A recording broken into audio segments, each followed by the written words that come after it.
So the whole project was led by Cardiff University and collaborating with Manchester Metropolitan.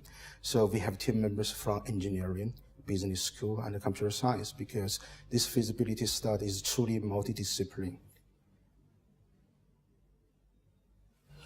The research idea was really to find out what SMEs are doing when it comes to big data, gaining customer insights, finding out what their customers think of their products, and particularly SMEs, because they have a very big role in our economy, but they're often ignored. It's what are the large companies doing, what's Amazon doing, what's Tesco's doing. So it's finding out, what they're doing, what they want, and just to see, what their needs are, what insights they can gain and hope to gain from big data. One of the key findings is that basically SMEs have heard of big data. Not all of them, it's 50-50, but they really just don't know where to begin.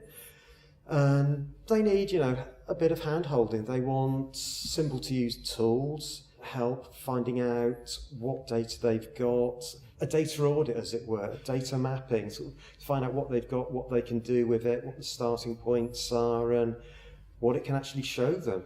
And also from another perspective, we made a contribution to RECODE is because also we understood, what SME would wish to start with if they wish to take advantage of this technology, particularly on these big consumer insights. Because social media now has gone through very rapid growth, everybody knows. So there are lots of, review comments, experience feedbacks that are actually being posted over the internet. And we tend to call that Internet of Sorts. So the SME wonder how would they be able to, take advantage of this, and with simple tools in a cost-affordable manners, for example, and gain some advantage over their competitors. So we actually collect some of the desires, some of the wishes, some of the requirements in terms of functions intended, and we gather this and collectively contribute to the network. Yeah.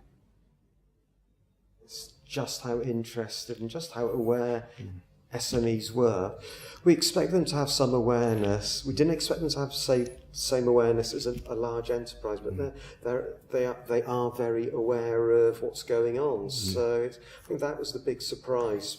Yeah.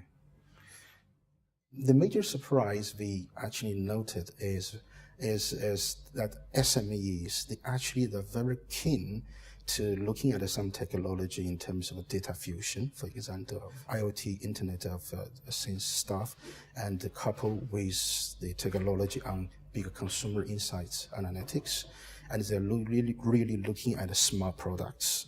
So they wish to see how would it be possible they could actually integrate all this together and prepare the company not just for offering, products or services, but prepare the company to move into a very brand new paradigm, which we call product servitizations.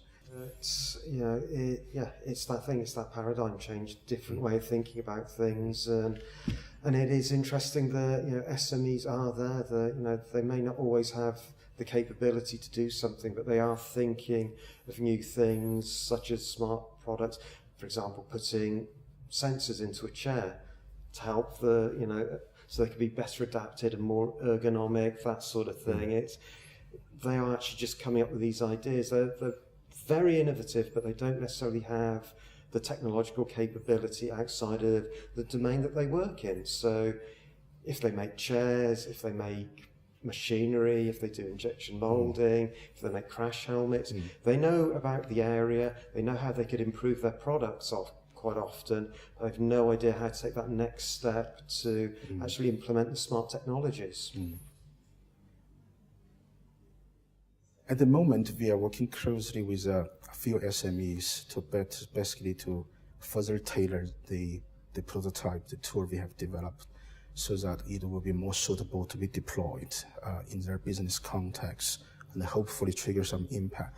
And for doing so, we're looking at a number of funding opportunities like Innovate UK, knowledge transfer, or the European funding for the SMEs, that's possibilities, and even some regional development funds, probably handled by city councils.